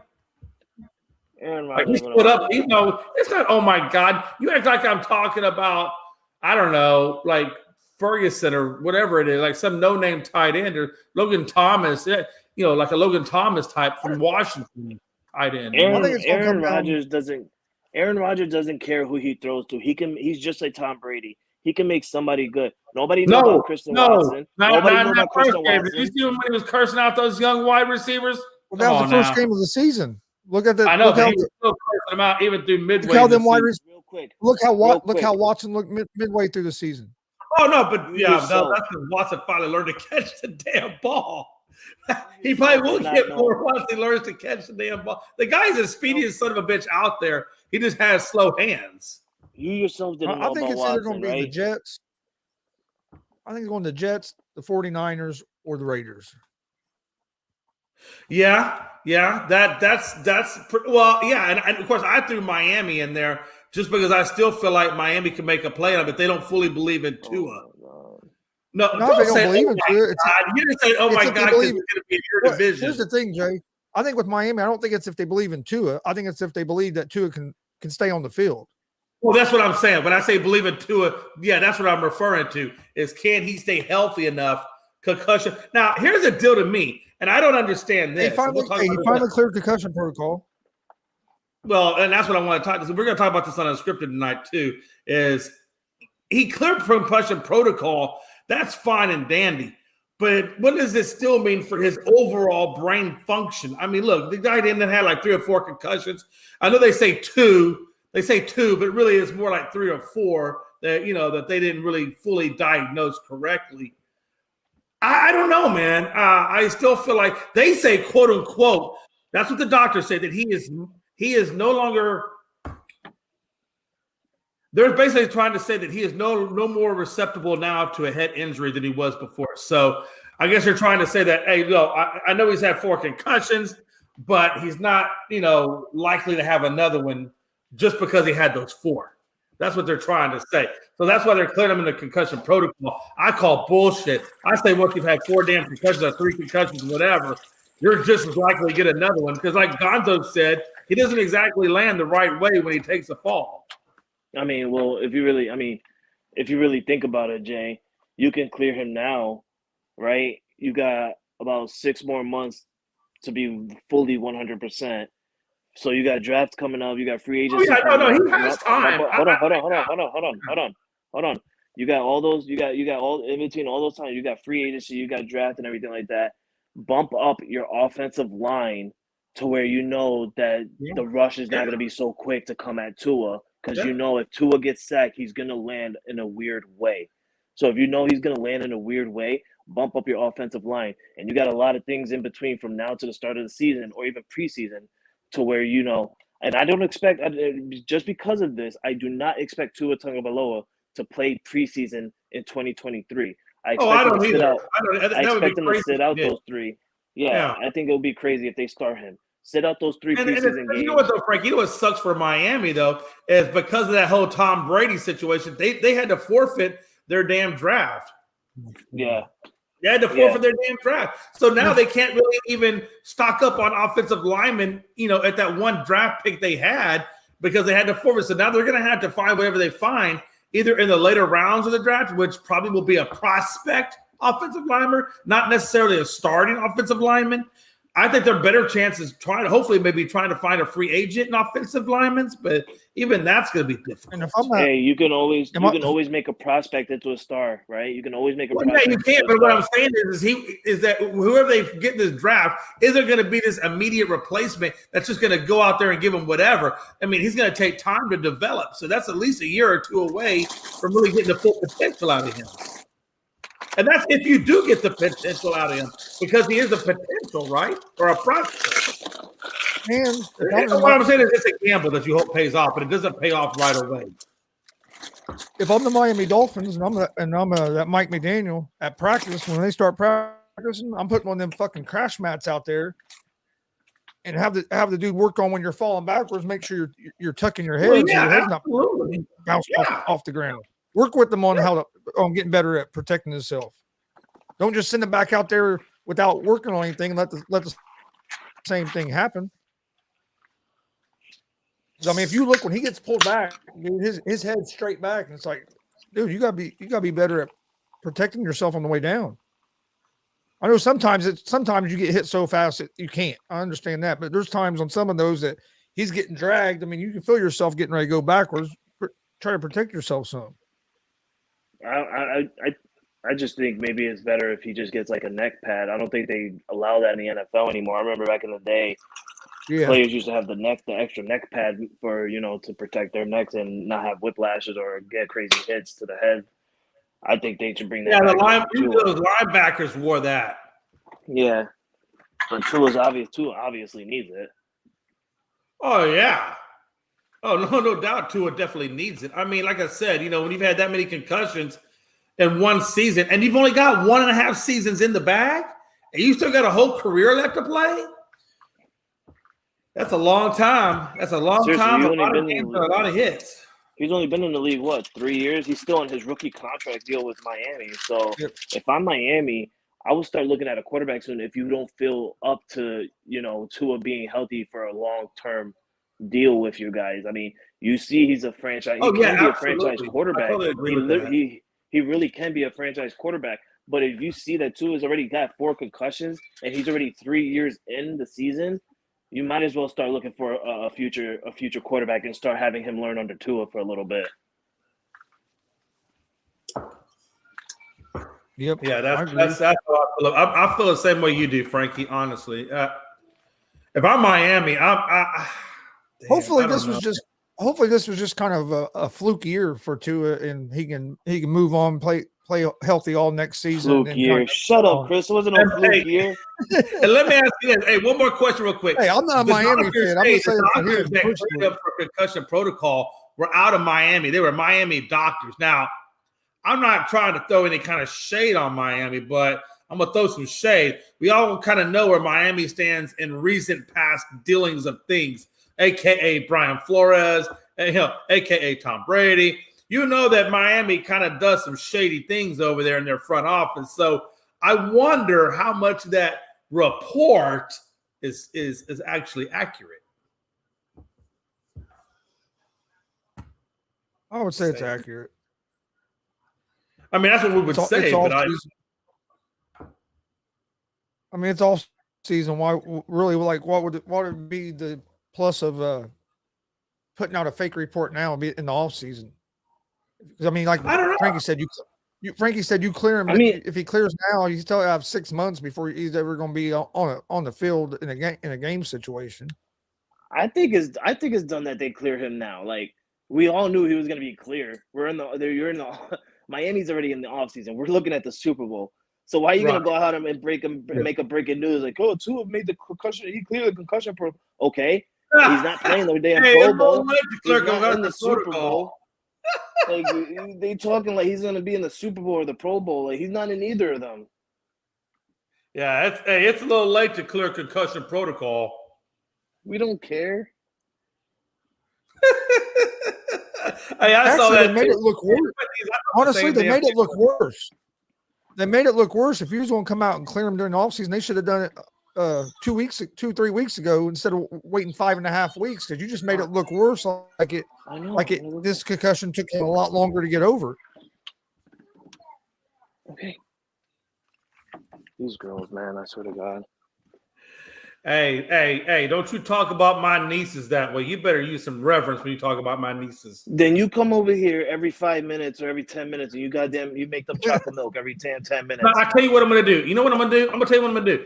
Hey, next time, not this summer, but summer of 2024, after my house has been built, I'm going to come grab my nieces, and they're going to come spend a couple of weeks with Uncle Jay. How about and Aunt Mel? Okay, so don't worry. I'll take your nieces off your hands for a couple of weeks. Just remember that if your girls go over there, he might have them with a straw drinking some tequila off the floor. All I know is I'm not having them stay a couple of days because he's gonna end up taking them to that rough spot in Texas that we were talking about over Royal Rumble weekend. So hey, girls, did daddy give you your IDs? Jay, they're fucking under 5 years old. No, listen, no, that's not. Listen, I am very well supervised. Melanie will be there. Melanie will make sure that everything is done appropriately. I promise you. Melanie is a great girl. She's good with children. Those girls will be having the time of their lives. They'll be in there painting toenails and painting fingernails. I'm not doing it because then you're gonna send my girls back, and I'm gonna fucking empty out their bag. Then I'm gonna see some stupid Astro shit or some stupid cowboy shit, and I'm gonna be pissed. Or you better yet, they're gonna freaking come back from Texas with your goddamn Southern accent and be like, "Hey, Dad, how you doing, Dad? Guess what we did today, Dad? We had fun with Uncle Jay, Dad." Yeah, it's true. Hey, listen, he's not lying. I am the life of the party. They will have a blast, and they may have a little bit of Astros gear. It's okay. It's not gonna hurt them. Just throw it. If you don't want them to have it, they can just throw it away. It's gonna hurt them, Jay. It's gonna hurt them because I'm gonna take it out of their bag and I'm gonna have to kick their ass for them allowing you to put something stupid in their bag. And then Billy Buzz Smith, you're right. I will take them to an Astros game. Damn it. He definitely won't, because if I see that, if he video calls me, calm down. I'll put them in New York gear. Hey, listen. I'll have them wearing. If you send them with some Yankees, look, I just gave Carson a really nice Patriots getup. If you send them with some Yankees gear, hey, I'll take them with some Yankees gear on. It's all good. I'm assuming that it's Logan, but he said it's not. And if you don't have Yankees gear for him, Frankie, I'll buy them some Yankees gear. Damn it! One thing I will not do is I will not go against a man who wants his children to like a certain team. Now, if they choose it, Frankie, and I will tell you right now, if I give them a Yankees jersey to wear, and they say, "Uncle Jay, I just want to wear an Astros jersey," I'm going to give them an Astros jersey if that's what they want. But if they're cool with wearing the Yankees gear that I give them, Frankie, then great. But you gotta let your children make their own mind, especially Avery. Oh no, Avery. I'm gonna tell you right now, Gonzo. Avery is a female baby version of Frankie C. Got the attitude and everything. Trust me. She fucking traded on. She's a trader. She traded on me this year. Did she? The football season started. And she's getting to that age now and stuff, and she sits down with me a couple of games, and she gets excited for the Patriots, and she watches them. But now she's at the age where she's also getting excited to watch mommy's Dolphins as well. So it's starting, it's starting to creep up, and she goes, oh, the Patriots won, yay, or she'll go, Dolphins win, yay, and then there'll be a time where she'll come up in my face and say, I'm watching a Patriot game, and she goes, "Is that the Dolphins?" And I'm like, "No, you calm that shit down. Stop worrying about the Dolphins too much. Patriots." I don't know why you're so worried about them girls coming home with some Astros or Cowboys gear. Your wife is in Miami Dolphins. What did they come up with some Miami Dolphins gear? She's just a Dolphins fan because of their color. She likes the aqua color and stuff like that. She doesn't know, she doesn't know player. Jay, she didn't even know that about the undefeated season. How she's the 72. Yeah, she doesn't know about the 72 season. Because she's not a football person. She like I said, she just likes the Dolphins because of their colors. So when I went and I told her about the 72 season, she uses that up against me every time I try and talk shit about her. She'll be like, "Oh, well, did your team go all the way undefeated and win the championship?" I go, "Babe, I'm the one who fucking told you that. Don't try and flip that back on me to try and shit talk me. All right, you can't do that." Hey, Frankie, hold on. Frankie, Logan is chiming in off of TikTok with the question for you. He says, "Frankie, I got your thoughts on Derek Jeter being the collector edition of MLB The Show 23. It's beautiful. I haven't seen Derek Jeter on a cover of MLB in so long. It's honestly a beautiful collection. If you guys haven't seen it, look it up. On the front of it, you got Derek Jeter looks like he's a Batman flying in the air with something, and then the back of it has got his number 2, kind of like the how they signal Batman, the Batman call. And it kind of looks like that. So it's a really dope cover, but it's gonna cost a lot of money. Best to believe I'm definitely wasting taxes and pre-ordering that. Oh yeah. Hey, listen. If I was a Yankees fan, I would order it. Hell, even if I'm not a Yankees fan, I do like Derek Jeter. I think Derek Jeter is a hell of a good baseball player. So not just because Derek Jeter's on it, but if you, Jay, take a time after the show, look it up. It's a really great cover. Like hardship, I don't know how you you move it to one spot, and then it has that little glow to it when you like move it around and stuff. It looks like that. It kind of looks like a baseball card of the old days that you want to seal up and keep 100% in good shape, to where in the future you can sell it for so much money. That's kind of how this collection thing looks with Derek Jeter on it. Hey, did you know? I don't know if you knew this, Frankie, but Yogi Berra used to be an assistant coach with the Astros for a long I do know. Yeah, I do know that, and then I also know after the contract was up for Andy Petty, he went over to play for the Houston Astros as well. Yeah, man. But, the funny thing about it is Andy Pettit, where his house is in Deer Park, which Deer Park is maybe about 20 minutes, I would say, by car from where I grew up. But my aunt lives about 7 blocks away from where his house is in Deer Park. That's where he's from, in Deer Park, Texas. Yeah, I tell you what, it's a surprise to me that Andy Pettit's not in the Hall of Fame, to be honest. Not yet. I don't think he gets that much votes, but that was my favorite. He was literally one of my favorite. Bro, Andy Pettit was, and hey, that dude, I'll tell you right now, man, Andy Pettit was very, very underrated. That guy was an excellent pitcher. Mm-hmm. He was a really great pitcher. He was honestly one of my favorites for a long time. Yeah. Dude, you guys had so many good pitchers that have gone through that damn city. It's ridiculous.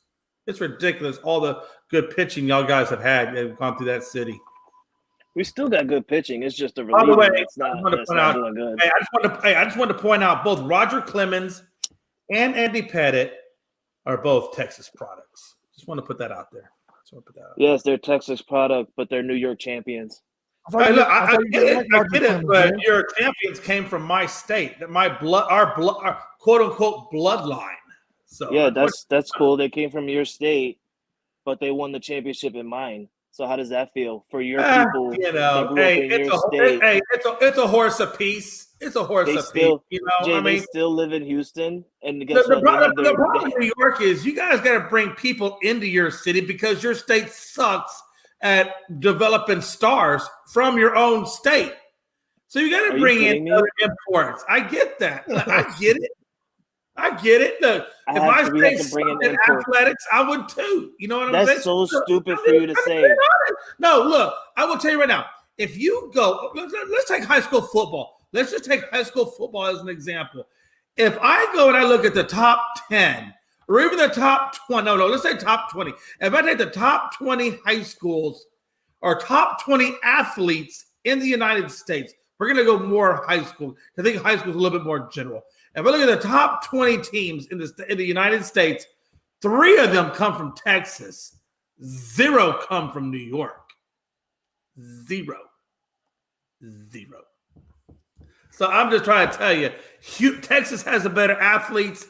But yes, you guys do cultivate them into your because you have the better athletes because you let the Mexicans come in, the good players. That's not true. Our best athletes are African American, unless we're talking soccer or baseball. That come from Mexico. Right. Okay, I'll give you soccer. No, not even that. No, our best athletes don't come from Mexico. Our best athletes come from the DR, the Puerto Ricans, and pretty much anywhere in South America you want to talk about. They go to Venezuela. They're not Texas. So really, they're not Texas products. Why are you doing this? It's gonna make you better. It's gonna make you get more attention. What is this? I don't understand what this is. It worked. You quit talking. He said all those places. They don't even go to Texas. They go to goddamn Florida. Speaking of, well, that's true because Florida. Well, Cuba goes. Cuba goes to Florida. Anywhere else, they just go up through Mexico and then into the U.S. But why would they want to? Oh my God, Jay, Cuba's right next. The Dominican Republic and Puerto Rico is next to Cuba. Why would they want to? Know that? I know that. I'm not talking about DR. Why would they want to go all the way? I'm talking about like Venezuela or the ones that are down that Yucatan. You didn't mention none of those. No, that's what I was talking about just now. I said the ones that come from like Panama or things like that. They come up that direction. Yeah, it's all good, man. Yeah. Hey, speaking of international, I guess baseball or soccer stars. now that they have the international draft, or it looks like they're going to be incorporating the international draft, that's going to be a huge game changer. Frankie, I don't know how much you've looked into it, but that's a huge, huge game changer for baseball, because it used to be you could just go down there willy-nilly, pick out your players, give them contracts, bring them over, throw them in your farm system or whatever, and off you went. Now you're going to have to actually draft these guys. And that's going to really – and I'll be honest with you, and you weren't lying when you said it. Most of Houston Astros are from Puerto Rico, DR, Cuba, places like that. And so that's what we've gotten a lot of our pipeline from is the South American or island countries. And now that's going to go international draft, that's going to be a huge game changer in baseball, seriously, especially for teams like, Oakland or ones that don't do so well that are going to have higher draft picks. Yeah. Speaking of baseball, I think it's going to be cool as well. But since we're talking about baseball, I read something that next year we're going to be getting those electronic umps. In MLB? Yeah, they're going to try it out. But how do they know that? They haven't even had it. Hold on. They haven't even tested. They were supposed to test that. They're testing on AAA right now. But you think they go one season and then automatically bring it up? I mean, they've already been doing it a couple of seasons with the minor leagues.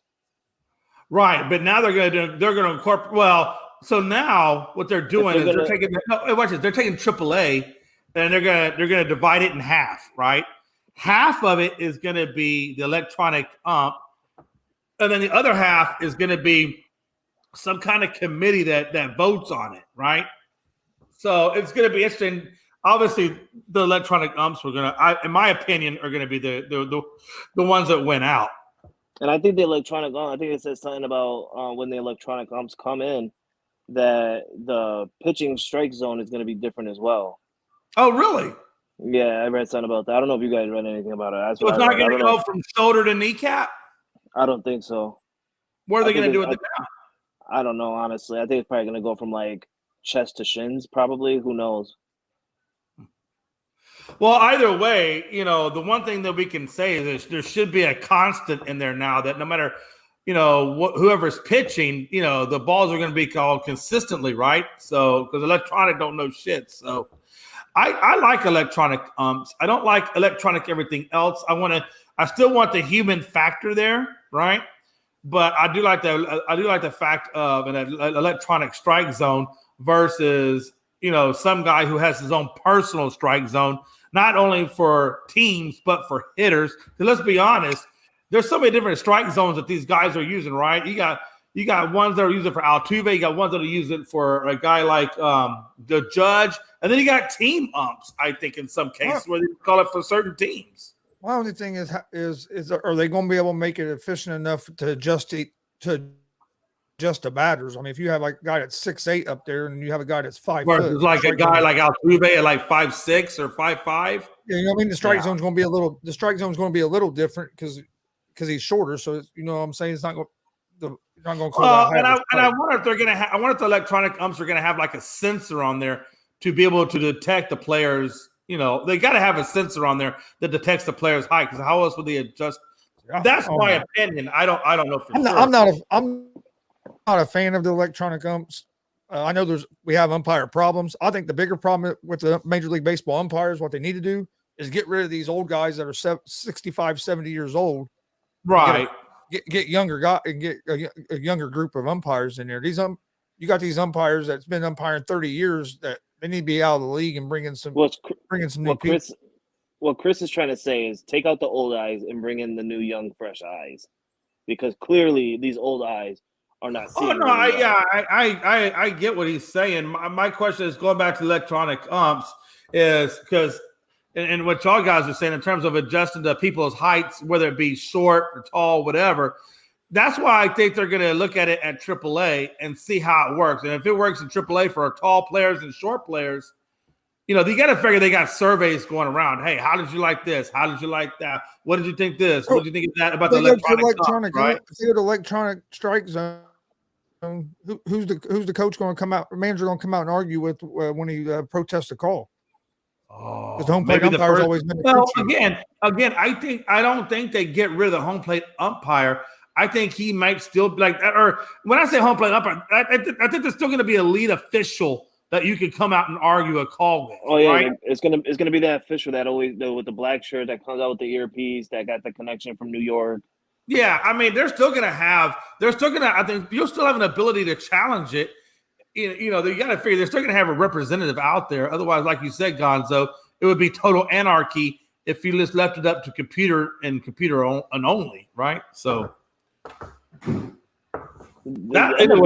I'm thinking anyway. MLB is gonna be different this year, especially with already the changing of infield and outfield, where the infielder can't even touch the grass. It's gonna be real crazy this year. Well, did it say that the heel couldn't be in the grass, or does it? Yeah, they can't touch grass. They have to stay in the dirt line. Yep. Interesting.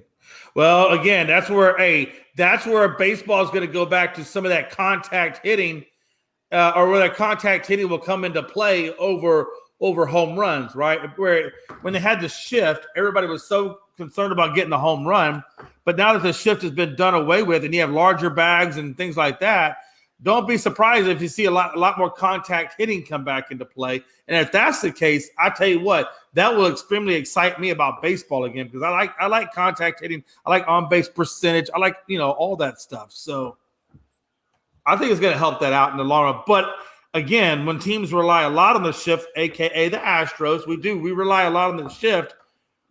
We're going to have to see how it impacts teams like that, right? And how they do their defense that direction. So it's going to be interesting. I will say this. The one thing that we can all agree on that's going to be standard next year that's not going to be controversial is the Astros winning the World Series. I think that's what we can all agree on. No, we're not agreeing on that. I'm not agreeing on that. It's okay. It's okay. You know what? It's okay because I understand it's a little fresh, but when I posed that last year, you guys said the same thing, and at the end of the day, we were all saying "Kumbaya" to the Houston Astros. Jay, so we're all fans. We're all fans of different teams, and we all say the same thing except for Chris. We all know Chris. Not true. We all know Chris. Yeah, because Chris. We know Chris doesn't say that, but we all say that about our teams when times come. Billy says manager comes out with a bucket of water and throws on robot and short circuit robot. No, that's only Red Sox. But no. Okay, but you know what though? He brings up a good point. What if? Now he says throwing water on it, but I'm just hypothetical. What if electronic ump does have a malfunction? What if there are because they are electronic? What if there's malfunctions in the system that crop up? Who's going to handle that shit? Hey, like you said, there's always going to be someone there. Well, that's true. There will be. Are them sensors going to mess with the little buzzers that the Astros use?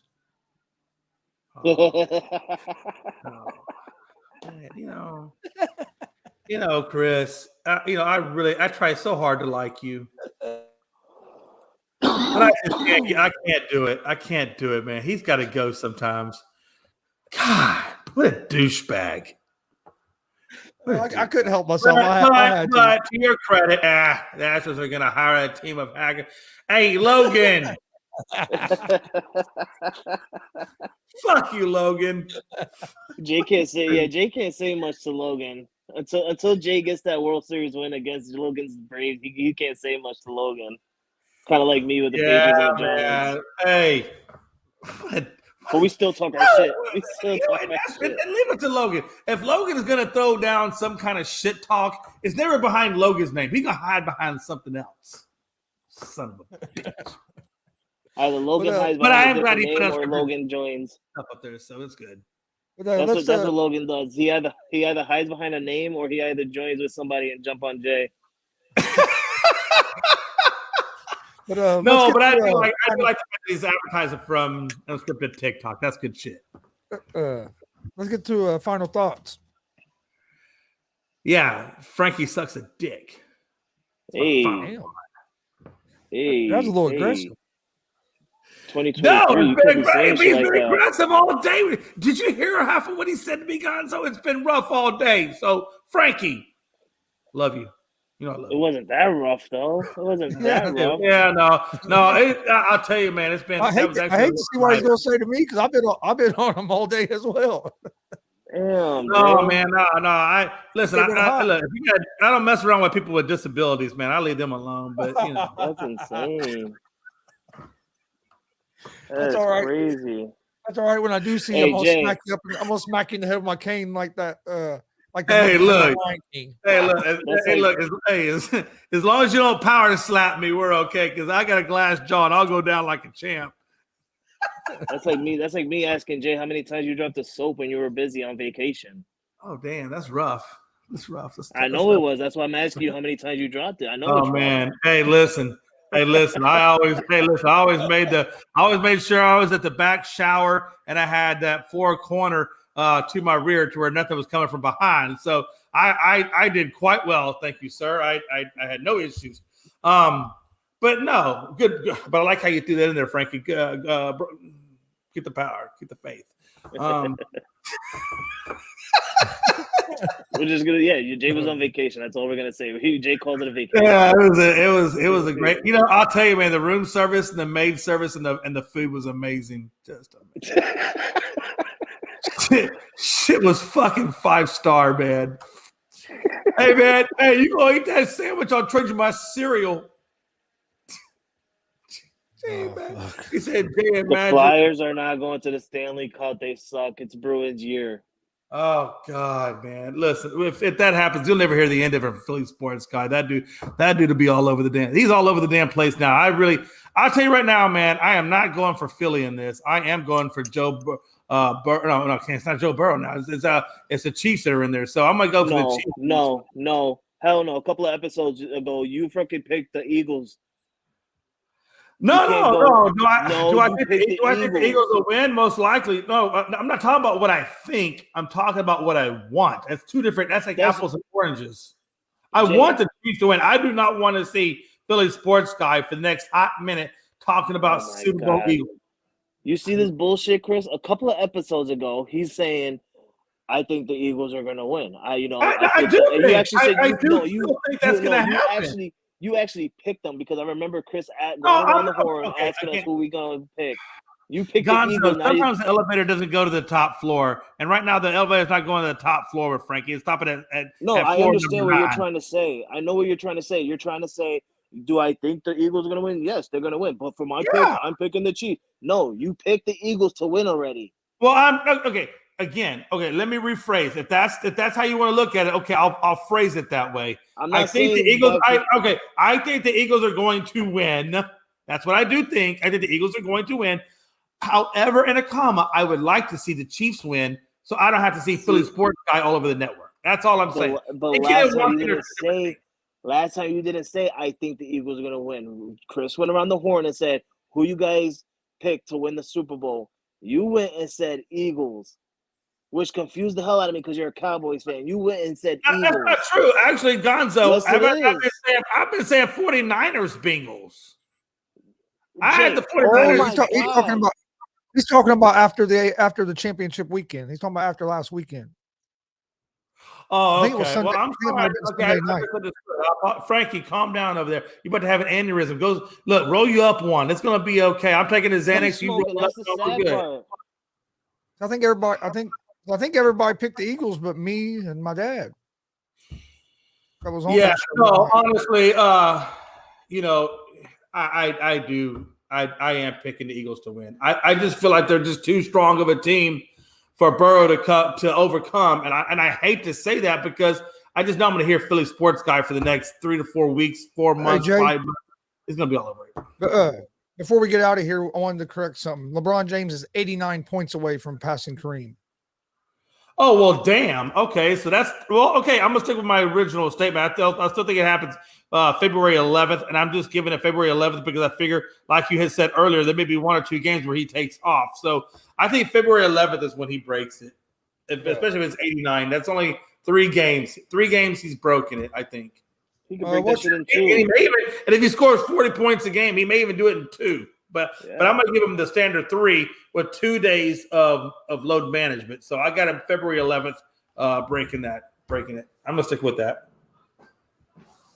Frankie, what do you think? Jay? Doesn't matter what I think. I don't care when it happens. It's gonna happen this year, and we're all gonna witness history. I'm just glad that he's gonna do it in the Lakers jersey. Jay, you got any final thoughts? Yeah. Hey, don't forget, catch up scripted tonight at 7:00. Me, Gonzo. Maybe Frankie will stop by, make an appearance. I know he's got things he's got to do, but hopefully maybe we can coax Frankie to come on tonight. But yeah, unscripted at 7:00. Don't miss it. We're gonna have a good time talking a lot of sports. About Logan? Logan gonna be on? No, Logan will be on tonight too. Logan's gonna be on. He won't be on Saturday, but he'll be on tonight. I won't be on Saturday either. Yeah, we may or may not have a show Saturday, depending if I can find somebody to fill in. We'll see how we do. And I'll start putting that out too, Frankie. But yeah, man. Hey, 7:00 tonight, and then unscripted guys, all one word, unscripted guys on Twitter. Frankie does a really good job keeping us up to date over there, and then Logan does a really good job at Unscripted Sports on TikTok, all one word. So check us out, man, for live updates. Frankie, you got any final thoughts? No, not really. You know, like Jay said, come follow us tonight at 7 p.m. Eastern. I may or may not be there, depending on how I feel. You know, sometimes I feel like I want to hop on. Literally, I'm on like the main StreamYard page, and I'm looking at the unscripted, and I sometimes want to click join live, and then I just say, nah, I don't want to hear Jay's voice tonight because, you know, it's going to be full of sacks.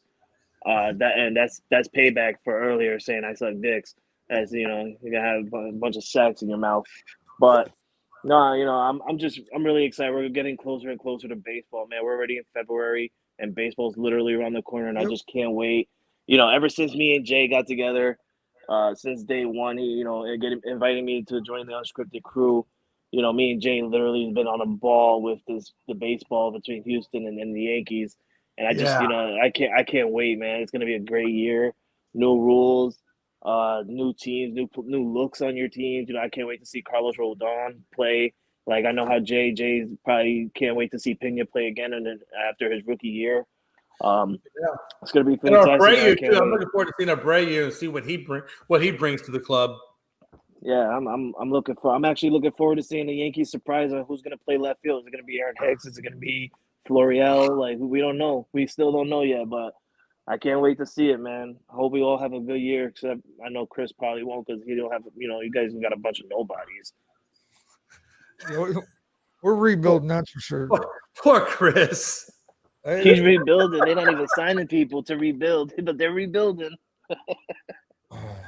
Hopefully, I just hope some of these young prospects pan out, but we'll see what happens. Eventually they'll get there one of these days. The Chiefs will wear the white jerseys, and the Eagles are going to be wearing their green jerseys, by the way. Okay. Let's see. Basically, all I got is going with what Frankie said. We got 2 weeks before pitchers and catchers report, so just a little under a month before spring training starts. You got the World Baseball Classic.